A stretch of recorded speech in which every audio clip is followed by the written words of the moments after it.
ঘরোয়া এই রেসিপিতে যদি আপনি চিকেন চাপ বানান তাহলে আপনাকে আর রেস্টুরেন্টে কষ্ট করে যেয়ে খেতে হবে না। বাসায় বসেই রেস্টুরেন্টের স্বাদে অনেক মজাদার চিকেন চাপ খেতে পারবেন।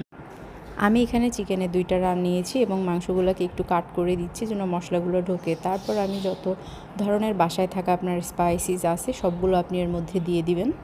সাথে আদা রসুনের পেস্ট, একটু সরিষার তেল দিয়ে আমি এটাকে সুন্দর করে ম্যারিনেট করব এবং সুন্দর করে ম্যারিনেট করে আমি এটাকে 1 ঘন্টা রেখে দেব। এবং এদিকে আমি পেঁয়াজের কলিগুলোকে ছাড়িয়ে নিয়েছি। কিছু রসুন কুচি করে নেব এবং কিছু মরিচ এবং টমেটো কুচি করে নেব। এখন আমরা চিকেনগুলোকে সুন্দর করে এই পিঠ ও পিঠ ভালো করে ভেজে নেব। চিকেনগুলো সুন্দর করে ভাজা হয়ে গেলে এটাকে আমরা উঠিয়ে নেব এবং সেম কড়াইয়ে আমরা যেগুলো কেটে রেখেছিলাম এগুলো এখন দিয়ে দেব। জাস্ট অল্প একটু ভাজা হয়ে গেলেই আমরা এর মধ্যে চিকেনগুলোকে দিয়ে নেব এবং এটাকে 2 মিনিট ভেজে নেব। একটু ধনিয়া পাতা দিয়ে, একটু লেবু দিয়ে আমি এটাকে নামিয়ে নিয়েছি। ভিডিওটি ভালো লাগলে অবশ্যই লাইক, কমেন্ট এবং সাবস্ক্রাইব করে দিবেন।